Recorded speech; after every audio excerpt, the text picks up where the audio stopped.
Buenos días a todos y gracias por esa presentación y gracias Tania por esos comentarios muy significantes. Es un tiempo muy crítico para el manejar las aguas. Sabemos que manejar sistemas de río transfronterizos, sistemas de ríos muy grandes, es enormemente complejo. Escuchamos de eso todo el día ayer. No solamente el, la diversidad ecológica, pero los factores socioecológicos, el suplir de agua, los desafíos con eso y política. Vimos que, vimos que eso es muy prominente en la pregunta de Slido que contestamos esta mañana. Aún las mejores intenciones para la cooperación de agua se puede compartir, o sea, los políticos pueden compartirlo, son desafíos de agua, pero sí hay maneras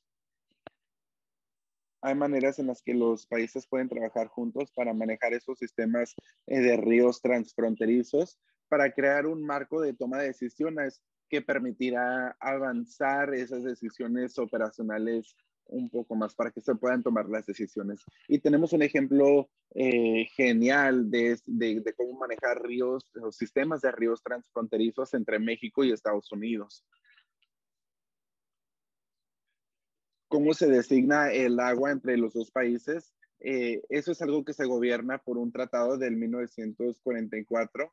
Escuchamos varias soluciones a eso, pero ese tratado le garantizó a México cierta cantidad de agua que se le iba a entregar de parte de Estados Unidos por medio del sistema del río Colorado. También designó una organización existente que se llama la Comisión de Límites o Fronteras de Agua Internacionales y tiene que ver con cómo se cumple ese tratado. Y es una organización muy vieja que el IWC se formó originalmente en el 1889, pero sus raíces van mucho más atrás y el próximo orador va a hablar un poco sobre eso. El acrónimo en español para IWC es SILA. Ya han escuchado de SILA un poco. Y, y tenemos dos secciones, la sección estadounidense y la sección mexicana en la operación de SILA. Y aquí en este panel vamos a escuchar sobre los acuerdos binacionales que se llaman minutos. Los minutos se usan para averiguar esos detalles de operación que están construidos en la fundación del tratado. Se llaman minutos por razones históricas, porque están escritos como los minutos de una reunión. Los minutos de una reunión es como el resumen, las notas de una reunión. Se llaman minutos y estos tratados se escriben igual que esos minutos de una reunión. Entonces, estos tratados o los minutos son para liar con los detalles de la operación de cómo se maneja el agua, pero también para liar con cosas como restauración de agua, inversiones de infraestructura para avanzar la conservación de agua y qué tan eficaz es el sistema y desafíos con la calidad del agua. Y la experiencia nos ha mostrado que estos acuerdos binacionales pueden trascender la política en ciertas circunstancias y porque la política siempre es un factor principal. Les quiero dar un ejemplo rapidito de eso. Van a escuchar mucho sobre minuto 323, minutos 323, que es uno de los minutos más recientes que aborda los asuntos del río Colorado.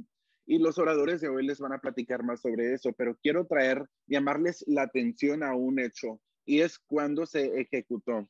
Se firmó en septiembre del 2017, y solo piensen en la atmósfera, en el ambiente político en ese tiempo. El presidente recientemente había dicho que las personas quienes vienen de México son violadores y criminales. Empezaron a construir esa pared y tuvimos una prohibición de migración. Esa es la tensión política que estaba sucediendo en septiembre de 2017. Y a pesar de eso, los dos países pudieron firmar un tratado que se trata de cómo iban a designar el suplir de agua, conservación, restauración de agua y varias otras cosas más. Entonces, vemos en ese ejemplo, yo creo que vemos una demostración de lo que se vio y lo que se dijo, lo que dijeron tantos oradores ayer. Eh, y vemos que la restauración ambiental es algo que puede mejorar vidas, mejorar la economía, mejorar posibilidades, y eso puede existir independientemente. Y tenemos en este panel a las mejores personas que posiblemente las mejores personas posibles que pueden hablar de esto, personas directamente involucradas en las negociaciones y quienes tienen experiencia en la implementación. Y nuestro primer orador es Roberto Salmón. Roberto es el socio fundador del Luken Center para estrategias y conservación para el ambiente y el agua. Desde el 2009 hasta el 2020, él fue el comisionado de la sección mexicana del SILA, por sus siglas en español. Él estuvo involucrado en la negociación de 11 minutos diferentes entre Estados Unidos y México en asuntos del el río Colorado y el río Grande.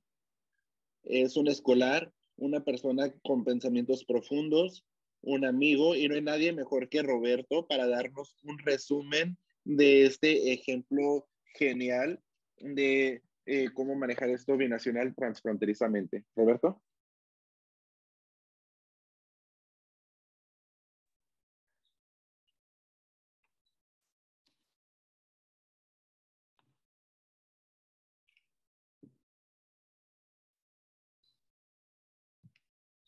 Buenos días.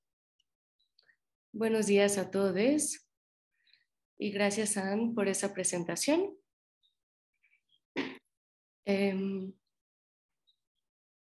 Beth mencionó que el término minuta era muy confuso para ella y ya se fue, entonces no sé si... Ahí está, ok. Entonces voy a intentar hacerlo menos confuso o tal vez más confuso, no sé, porque en el siguiente minuto más o menos voy a presentar primero un resumen de este concepto o de este proceso que llamamos minutas. Y veremos que las minutas son una herramienta increíble porque tienen el potencial de describir y presentar soluciones para un caso, soluciones para agua y problemas ambientales y situaciones en la frontera. Envuelven esto en un paquete y se ofrece como acuerdos de compromisos binacionales. Y después de este contexto voy a describir brevemente, subterráneamente a México, hacia México. Con este conflicto obtuvimos muchas cosas buenas en este proceso y podríamos considerarlo como un de conflicto, un éxito, una historia de éxito, de conflicto al éxito.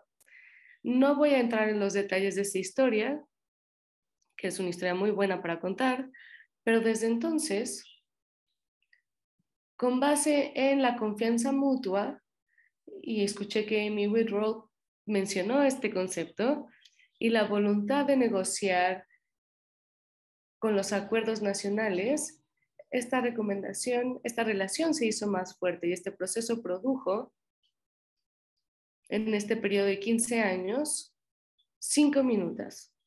La 316 para dar agua a Santa Clara, y esta fue la primera vez que yo supe cuando una organización y los dos gobiernos ofrecieron agua para propósitos ambientales a este humedal de Santa Clara. La minuta 317 es una minuta de marco que establece cómo el proceso de cooperación va a proceder. La minuta 318 sostiene que la entrega de agua a México del lago Mead que se destruyó por un temblor los procesos de irrigación en México. Estas 3 minutas se firmaron en el 2010, que también es un progreso significante. La minuta 319, probablemente escucharon sobre esta, es una minuta proactiva, anticipa las condiciones de posible conflicto y tiene un componente ambiental muy importante, que es agua para el medio ambiente de base y con una duración de 5 años que expiró en el 2017. Y la quinta minuta fue la minuta 323, que es la minuta actual en la que los dos países están implementando. Esta minuta 323 realicemos primero que en la minuta 319 que las medidas que estábamos tomando para reducir la cantidad de agua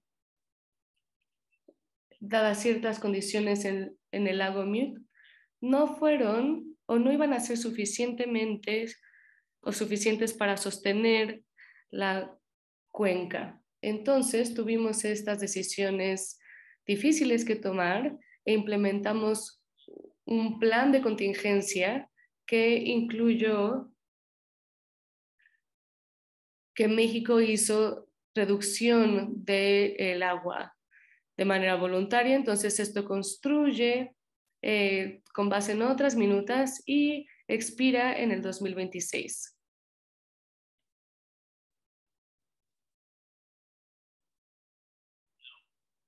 Ahora, para terminar mi participación, tengo tres notas finales que quiero hacer. Primero, México y Estados Unidos han tenido 15 años de trabajo intenso y fructífero. Esta relación vale la pena mantenerla y fortalecerla. México tiene mucho que contribuir a esta increíble cuenca, sobre todo cuando nos esperamos estos desafíos sin precedentes. Entonces yo creo que la participación de México en el proceso de toma de decisiones de la cuenca es muy importante. Ahora, número 2, estar de acuerdo en la situación tan difícil en esta cuenca y que toda la atención se está poniendo en las soluciones o en las acciones a corto plazo, lo cual está bien, creo que es una manera de resolver problemas, pero quisiera que no perdamos de vista de la cuenca a largo plazo. Está ahí por más tiempo que nuestra propia vida. Intentemos imaginarnos qué tipo de cuenca queremos darle a nuestros nietos o nietas o nuestros bisnietos y bisnietas. Vamos a atrevernos, vamos a ser creativos, vamos a ser innovadores. Y finalmente, ya que vamos a estar navegando en territorios inciertos, yo creo que un proceso de minuta puede ser incorporado y ser un mecanismo útil para autorregularnos en cualquier acuerdo binacional o doméstico a las condiciones que cambian rápido y puede ofrecer a las partes que van a firmar el confort y paz mental para este cambio. Gracias por su atención.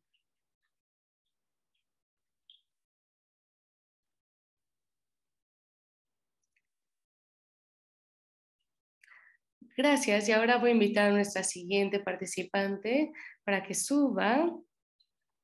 Roberto, eso estuvo maravilloso y un resumen fabuloso de la historia y de las operaciones de la SILA y de las minutas.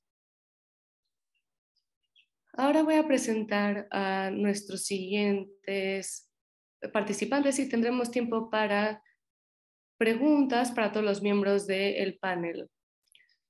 Al final de la mesa tenemos a Carlos de la Parra.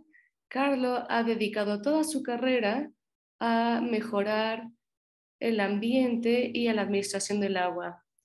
Tiene tantos sombreros, es tan versátil que no voy a intentar enlistarlos todos, pero Carlos es el director de Restauremos el Colorado, que administra agua para la restauración ambiental.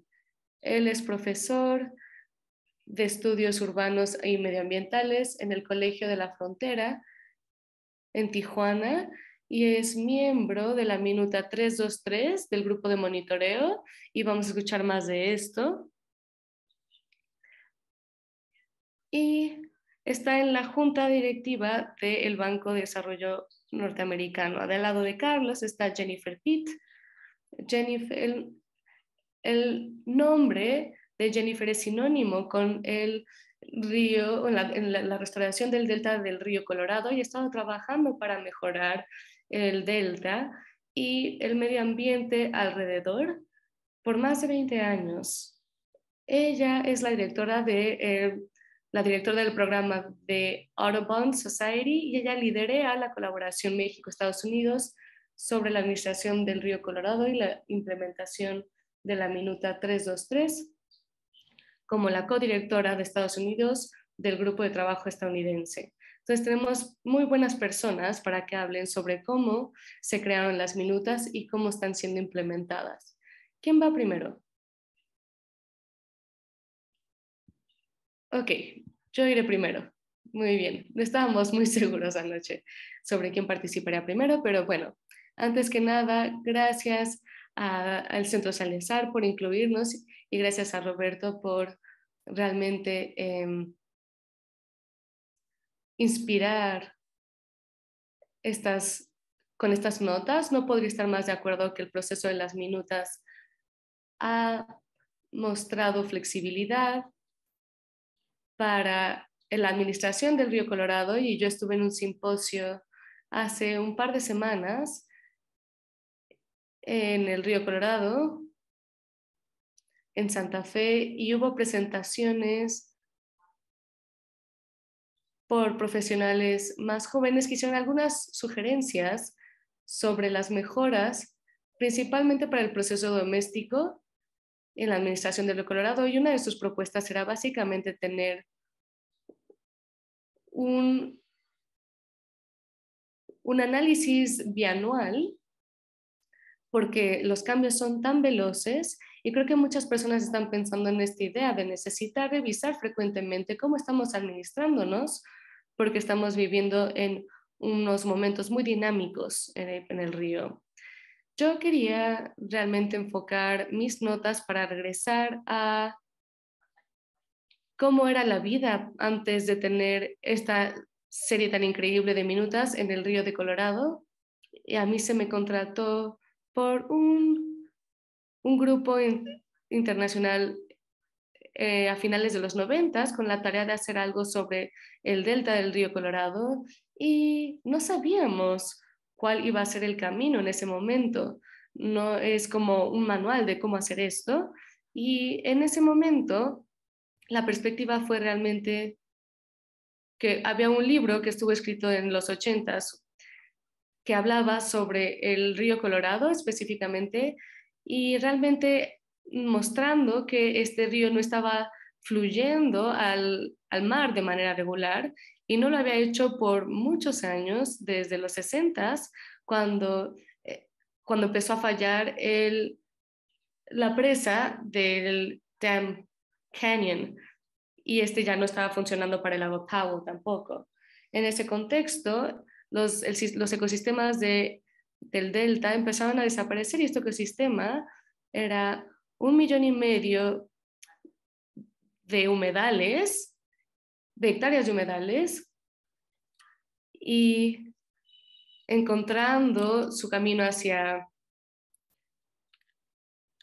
se escribió un ensayo en el almanaque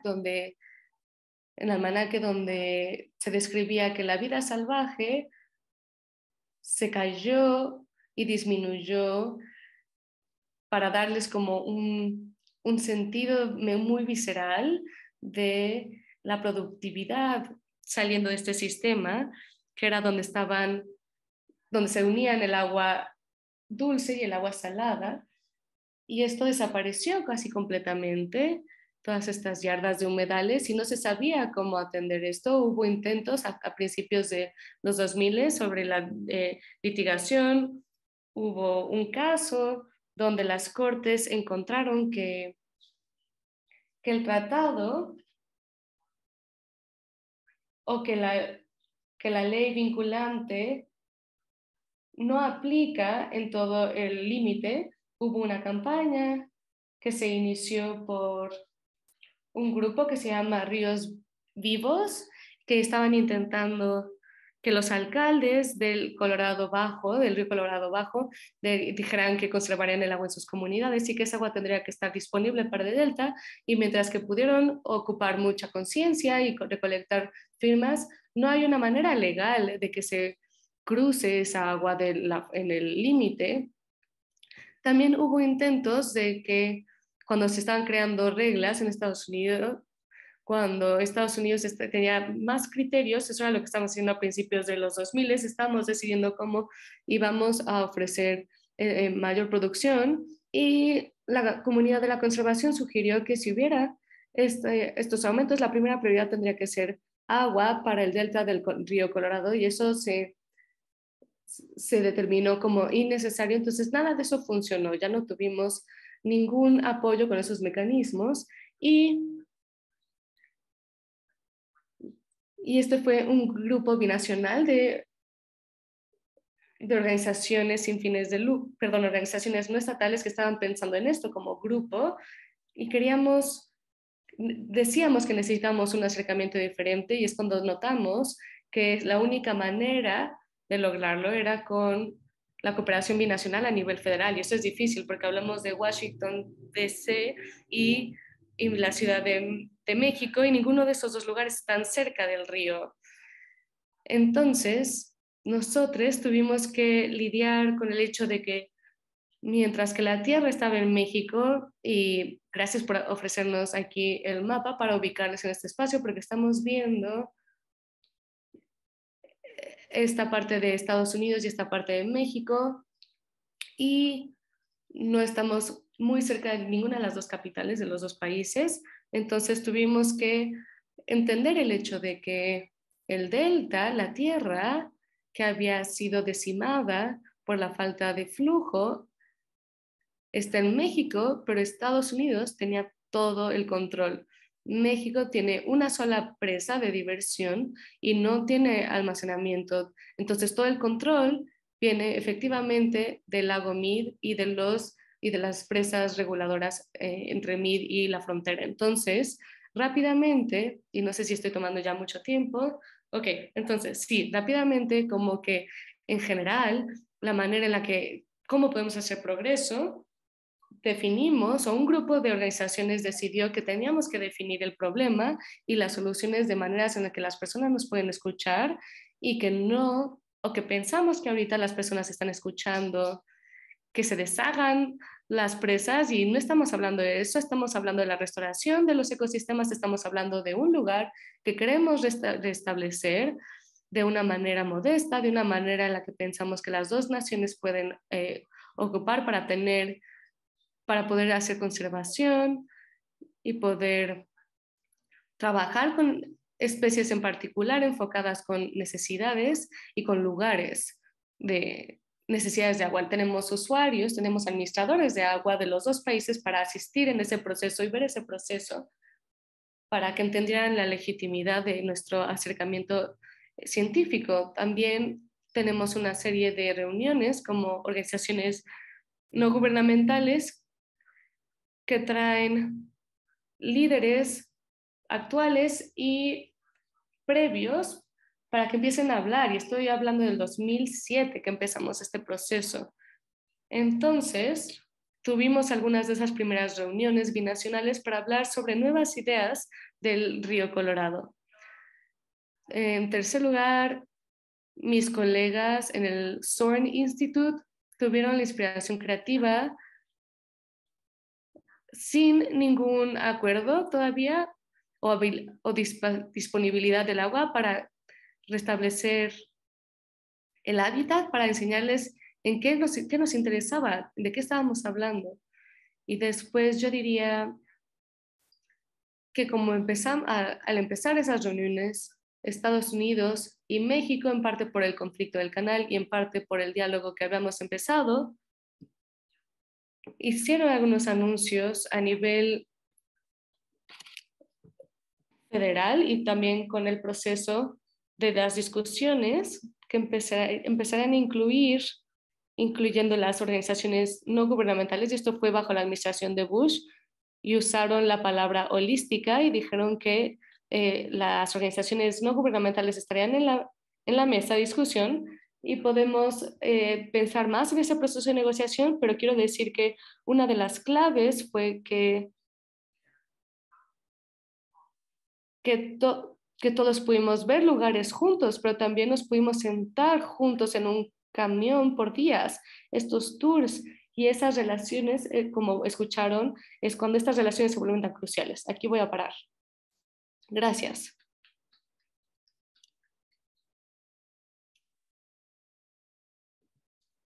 Supongo que sigo. Entonces, además de los sombreros que uso ahora, antes trabajaba en el gobierno. Yo no llegué a esa parte, ¿no?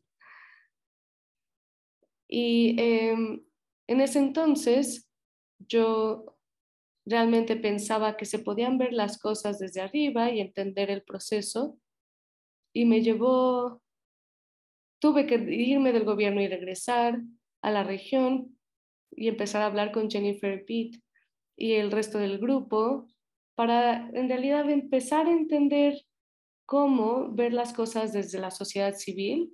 Y entonces yo voy a estar hablando sobre todo sobre el proceso que se requirió de la sociedad civil para poder ver esto y ser parte de esto.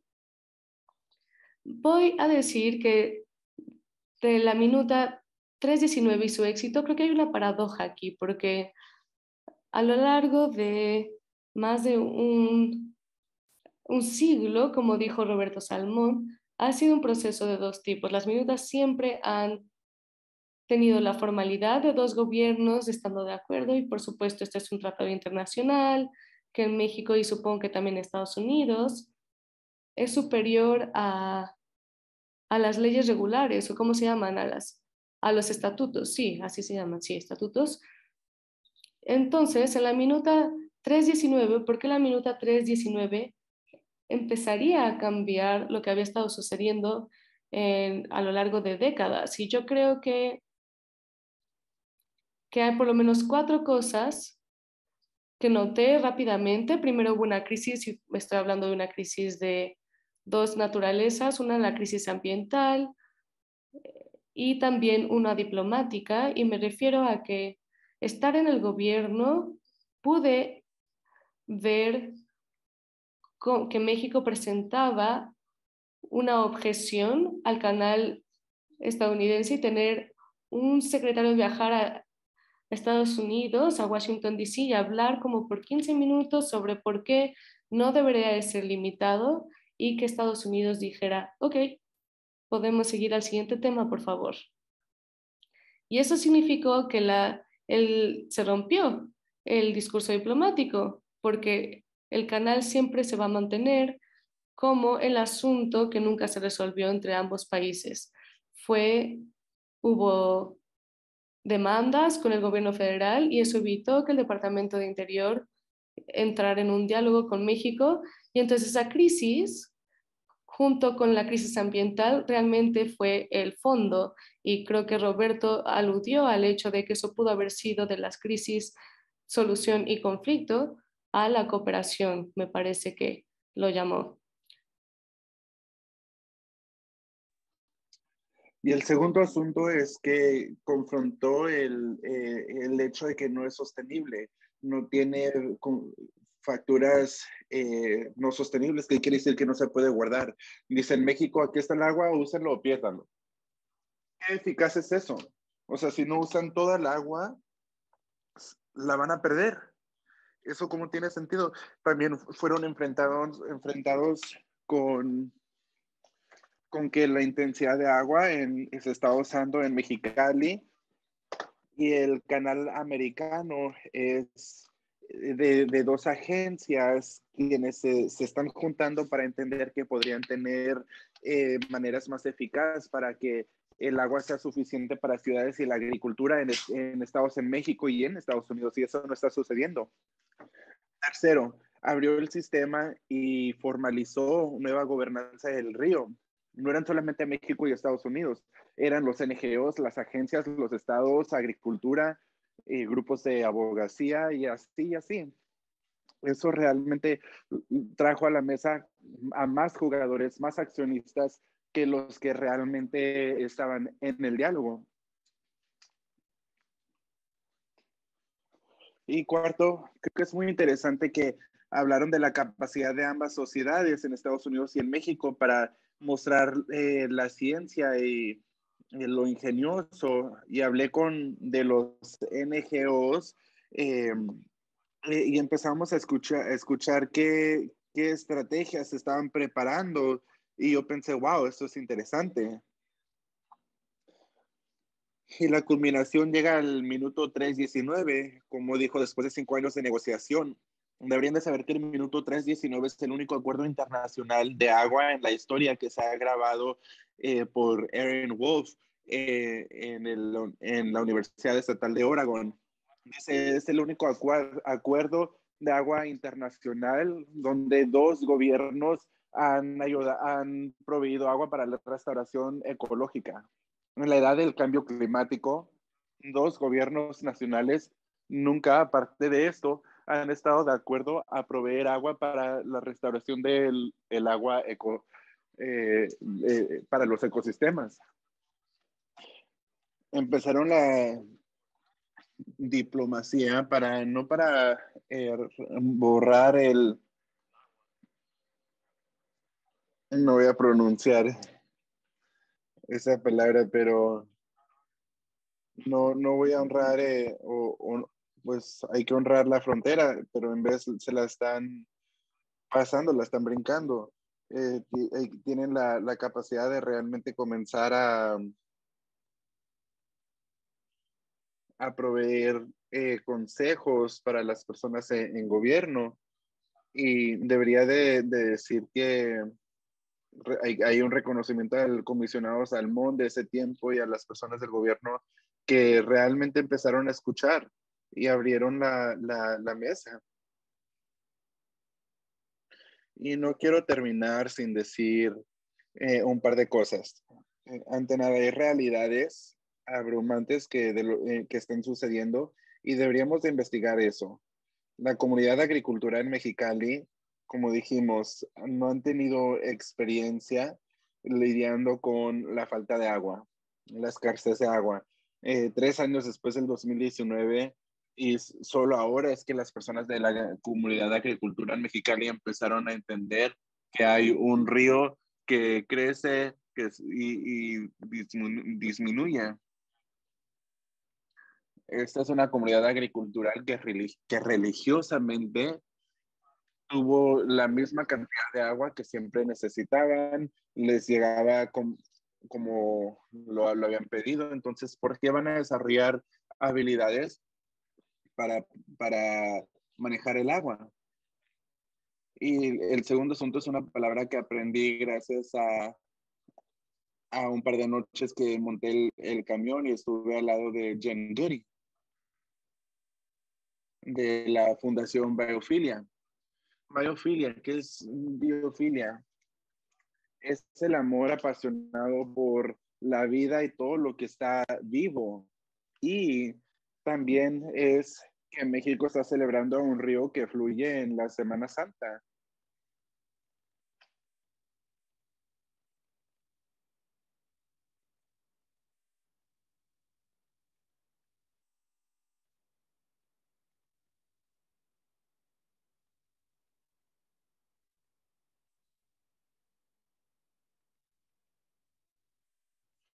Tenía preguntas de cómo replicar el modelo y el sistema en el minuto 3:20 del río Tijuana crea un gran contexto para ver cómo podemos replicar el modelo.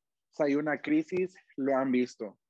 El drenaje y el desarrollo de Tijuana que ha estado contaminando en los últimos 45 años a la playa. ¿Hay facturas no sostenibles? Sí, hay facturas no sostenibles.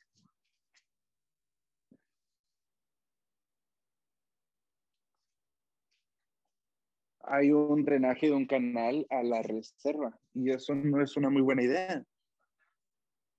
Pero así es como el proceso del desarrollo de la frontera estadounidense-mexicana ha sucedido. En el curso de los últimos 15 años en Estados Unidos era imposible alinearnos con ese canal en los 70 por la conciencia ambiental en Estados Unidos de parte del lado mexicano, por un acuerdo previo entre Estados Unidos y México. México alineó el río para controlar esas inundaciones.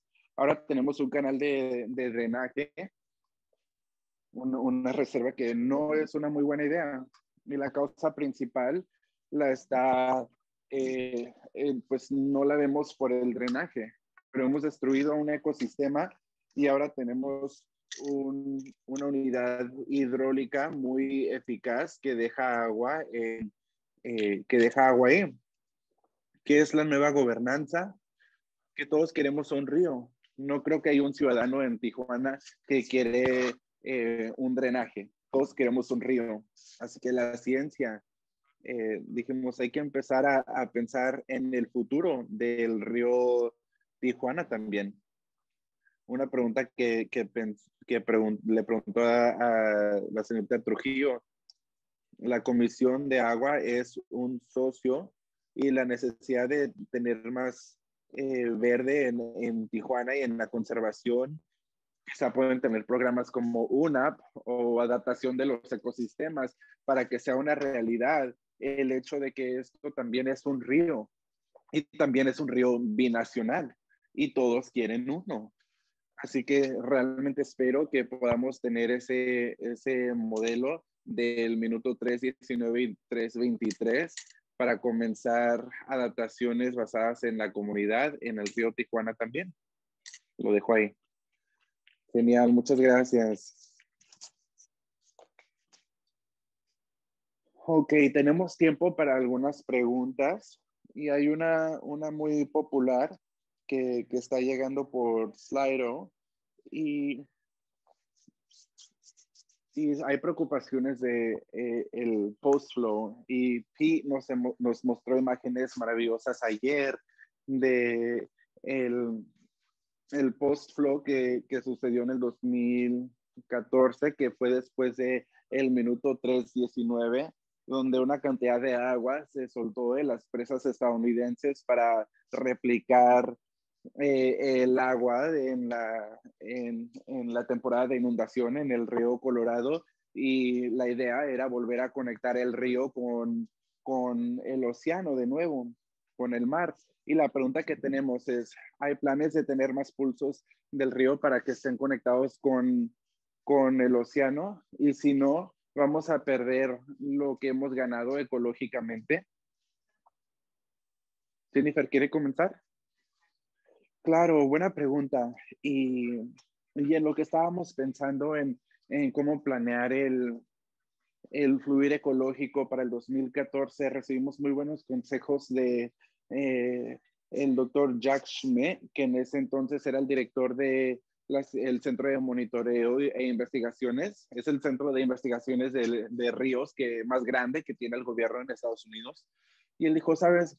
Cuando estamos planeando la fluidez ecológica o el fluyo del Gran Cañón, tenemos datos, tenemos información y lo planeamos y aún así no lo hicimos bien, no tuvimos resultados perfectos. Así que ustedes básicamente no tienen nada de información porque nadie ha estado colectando información porque no estaba fluyendo. Dicen, lo que quieren hacer es mandar el señal más grande en el sistema que puedan para darle a sus cientistas y a su equipo de monitoreado y equipo que monitorea la oportunidad de averiguar cómo se mueve el agua en este sistema. Y lo van a sacar mal porque no hay manera de hacerlo bien. No tenemos idea de cómo funciona el sistema, pero queremos aprender. Y y el fluyó el 2014, por eso sucedió. Y después de eso tuvimos una cantidad de agua que se entregó en varias maneras. Uno es por medio de el, el fuente de agua que tenemos, que se fue directamente a las tierras de restauración, y tenemos una diapositiva después del mapa que muestra desde el punto de vista del aire la restauración, para que puedan ver cómo se ve. Tenemos árboles nativos aquí abajo del río, y eso es lo que antes tenía el río en toda esa área, pero que es muy raro verlo hoy.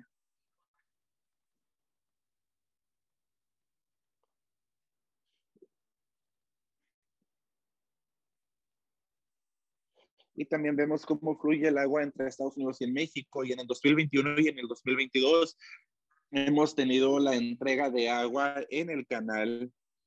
No se está entregando de la misma manera o con el mismo volumen o en la misma área que el agua que se mandó en el 2014, porque vemos que mucha de esa agua de superficie infiltra el agua por debajo de la tierra, donde sí funciona y sí provee beneficios, pero quizá no estamos maximando, no estamos obteniendo el beneficio ecológico máximo, así que tenemos que irrigar hacia abajo,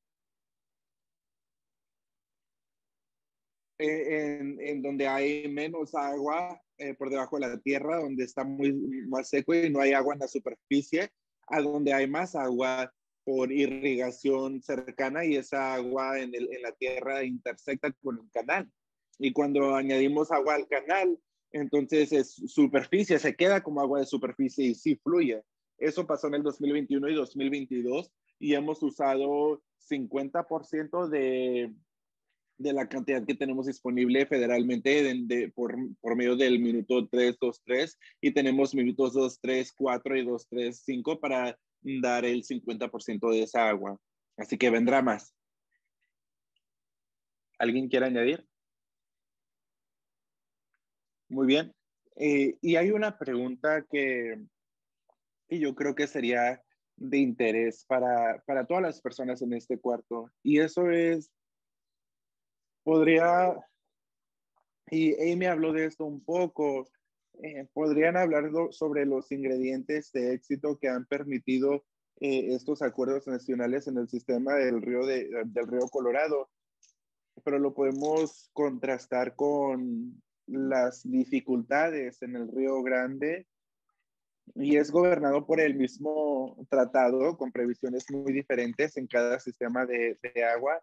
Hay mecanismos de minutos que están disponibles para cada uno, pero no hemos visto la misma cantidad de cooperación, colaboración y éxito en el Río Grande. Entonces yo me pregunto si cada uno de ustedes podría darnos sus pensamientos relacionados a por qué es que las cosas están funcionando en el Río Colorado.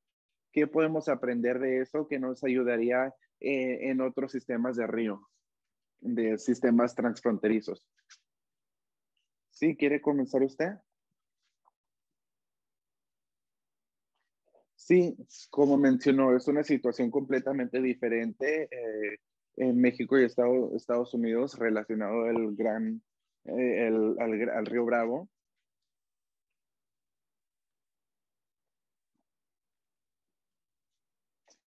¿Y por qué es que ambos gobiernos trabajan cercanamente con organizaciones ambientales en el río Bravo? ¿Y por qué no sucede en el río Grande? Y yo creo que las organizaciones ambientales, cuando yo era comisionado, yo los consideré como aliados. O sea, eran muy profesionales, una organización muy profesional, y estaban trayendo adelante soluciones a los problemas. Y cuando vemos a un NGO que está del lado del activismo, más que en el proceso de proveer soluciones, entonces es fácil para un gobierno trabajar con este tipo de organización.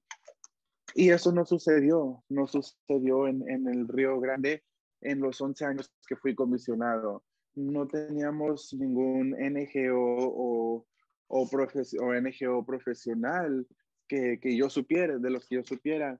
Y la comisión dijo, queremos trabajar con ustedes, queremos ser parte de esto. Así que estábamos tratando de resolver problemas desde una naturaleza diferente, desde la distribución de agua. No teníamos tiempo, quizá,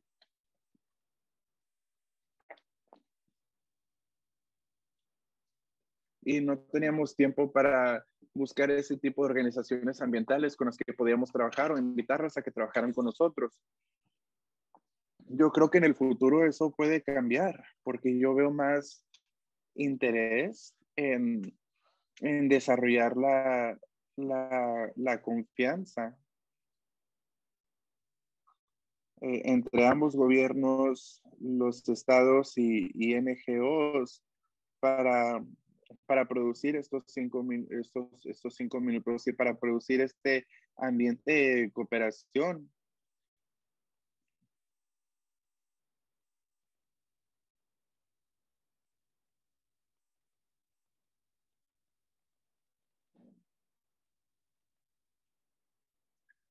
Y eh, ayer el miembro dijo que el conocimiento es un requisito muy grande, el gobernador José. Así es. Y entonces, esta mañana, la primera pregunta en la encuesta que Luis compartió habló o consiguió dos respuestas principales, política y abogacía. Y eso me hizo interesante, que no la política es una reflexión de la capacidad de organizar y en muchas maneras yo creo que el conocimiento es algo que se tiene que empezar a sembrar en el Río Bravo porque viendo las diferencias de desarrollo en México y en Estados Unidos, el agua en México es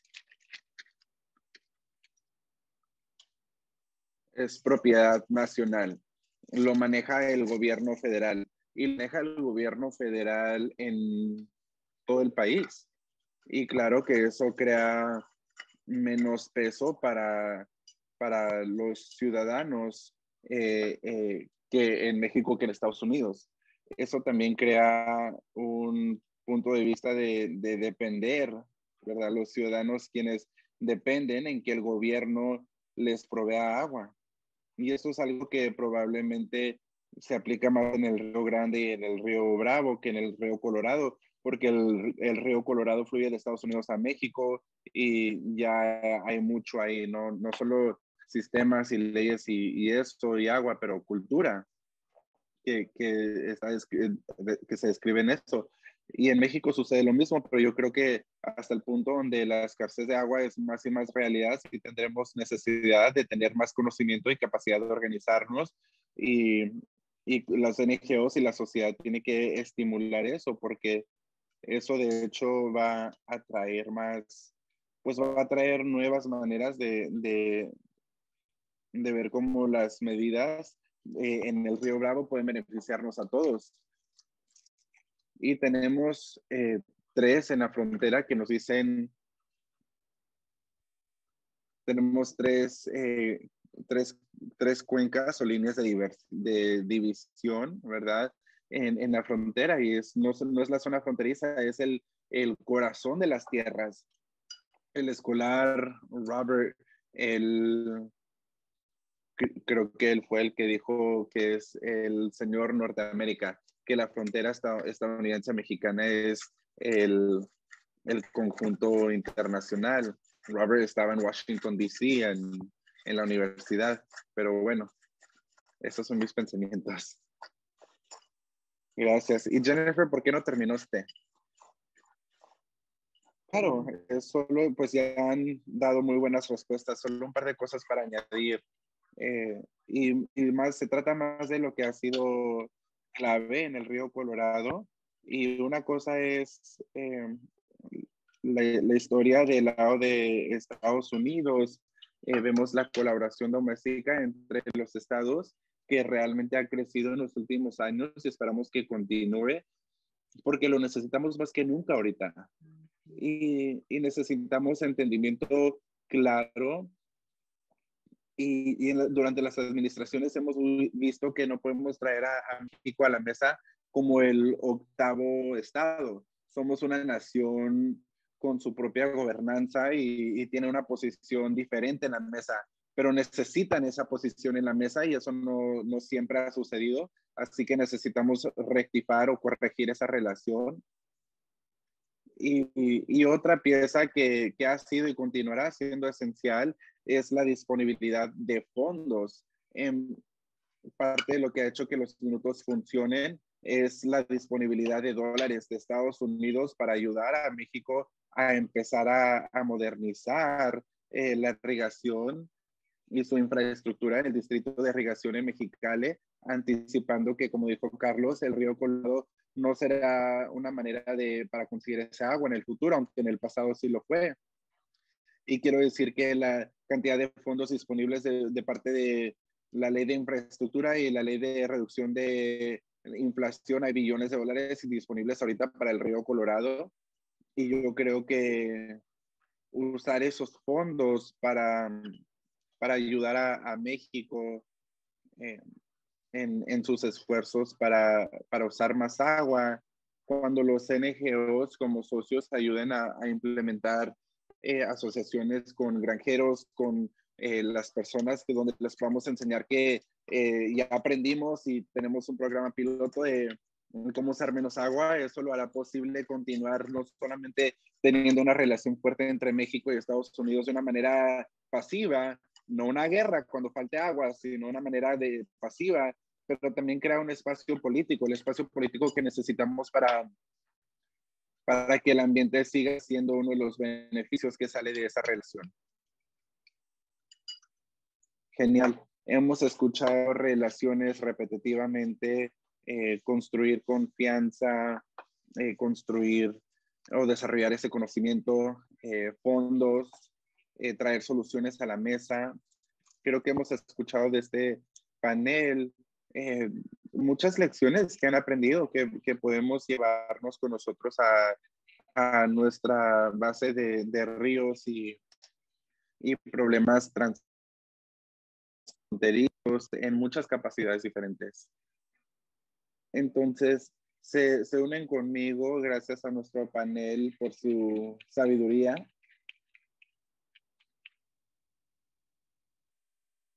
Gracias, comisionada.